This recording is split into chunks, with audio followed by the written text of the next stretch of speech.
सुखनगर गांव में अर्जुन नाम का एक गरीब आदमी रहता था। वो रोज सुबह जल्दी उठकर बाग से आम तोड़ता और गांव में बेचने निकल जाता। आम ले लो, ताजे ताजे और रसीले आम। अरे भाई, ये आम कितने रुपए किलो है? भैया 80 रुपए किलो हैं। अभी अभी बाग से तोड़कर लाया हूँ। क्या बात कर रहे हो, इतने महंगे? क्या तुम्हारे आम में हीरे जड़े हैं? नहीं भैया, लेकिन आम बिल्कुल ताजे हैं। अगर 20 रुपए किलो दोगे तो दो, वरना मैं चला। 20 रुपए में तो मुझे नुकसान हो जाएगा। तो रखो अपने आम। ग्राहक वहां से चला जाता है। पूरा दिन बीत जाता है, लेकिन अर्जुन का एक भी आम नहीं बिकता। हे भगवान, आज फिर खाली हाथ घर जाना पड़ेगा। तभी गांव के सरपंच वहां आते हैं। अरे अर्जुन, इतने परेशान क्यों हो? क्या बताऊं सरपंच जी, सुबह से एक भी आम नहीं बिका। सरपंच मन ही मन लालच सोचते हैं। आम तो बहुत अच्छे हैं, कम दाम में खरीद लेता हूं। ऐसा करो, मुझे 30 रुपए किलो के हिसाब से 7 किलो आम दे दो। ठीक है सरपंच जी। अर्जुन घर पहुंचता है। अच्छा हुआ आप आ गए। माँ की तबीयत बहुत खराब है। क्या हुआ माँ को? उन्हें तेज बुखार है। मैं अभी हकीम शंभू को लेकर आता हूँ। रास्ते में बहुत तेज बारिश शुरू हो जाती है। चाहे कुछ भी हो जाए, मुझे माँ को बचाना ही होगा। वो हकीम शंभू को लेकर घर आता है। अर्जुन, तुम्हारी माँ को बहुत तेज बुखार है। हकीम जी, माँ को बचा लीजिए। दवा बहुत महंगी है। आप पैसों की चिंता मत कीजिए। कुछ दिनों बाद माँ ठीक हो जाती है, लेकिन अर्जुन की हालत और खराब हो जाती है। घर में खाने को कुछ भी नहीं बचा। तुम चिंता मत करो, आज भगवान जरूर मदद करेंगे। अर्जुन पेड़ के नीचे बैठा दुखी होता है। तभी एक साधु वहां आते हैं। भिक्षाम देही, भिक्षाम देही। प्रणाम बाबा। पुत्र, क्या तुम कुछ भिक्षा दे सकते हो? बाबा, मेरे पास पैसे नहीं है।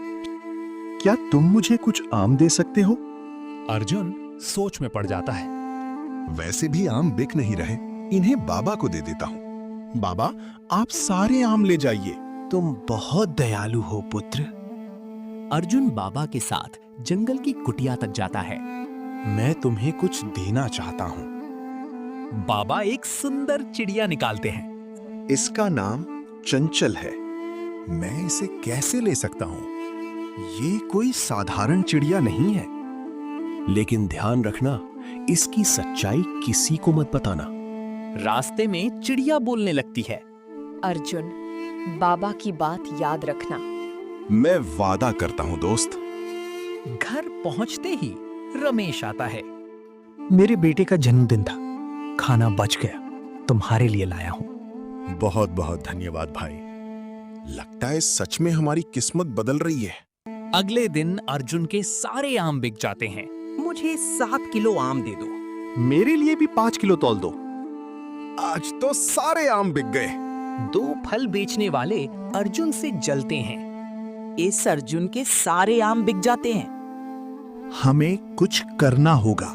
चलो सरपंच जी के पास चलते हैं। सरपंच जी, अर्जुन चोरी के आम बेचता है। अगर ये सच हुआ तो मैं उसे नहीं छोड़ूंगा। रात में सरपंच अर्जुन के घर के बाहर छिप जाते हैं। मुझे सच बताइए, हमारी किस्मत कैसे बदली? ये सब चंचल चिड़िया की वजह से हुआ। सरपंच सब सुन लेते हैं। अगर ये चिड़िया मेरे पास आ जाए तो मैं भी अमीर बन जाऊंगा। अगले दिन सरपंच अर्जुन पर झूठा आरोप लगाते हैं। तुम चोर हो। मैंने कुछ नहीं किया। अगर पैसे नहीं दे सकते तो चिड़िया मुझे दे दो। मैं आपके साथ नहीं जाऊंगी। लेकिन सरपंच जबरदस्ती चिड़िया ले जाते हैं। चिड़िया के जाने के बाद अर्जुन की हालत खराब हो जाती है। अब तो घर में खाने को भी कुछ नहीं है। भगवान पर भरोसा रखो। अब ये चिड़िया मेरी है। मेरा मालिक सिर्फ अर्जुन है। कुछ दिनों में सरपंच बहुत पैसा कमाने लगते हैं। वाह, ये चिड़िया सच में भाग्य बदल देती है। एक दिन पिंजरे का दरवाजा खुला रह जाता है। अरे, चिड़िया कहाँ गई? तभी व्यापारी आता है। तुमने मेरी जमीन धोखे से खरीदी थी। मुझे माफ कर दो। अर्जुन जंगल जाता है। प्रणाम बाबा त्रिलोकीनाथ। मैं सब जानता हूँ पुत्र। तभी चंचल चिड़िया वापस आ जाती है। मैं सरपंच के पास से भाग आई। मैंने तुम्हें पहले ही चेतावनी दी थी। मुझसे गलती हो गई बाबा। गलती इंसान से ही होती है। चंचल चिड़िया वापस आने के बाद अर्जुन की जिंदगी फिर बदल जाती है। अब हमें कोई डर नहीं।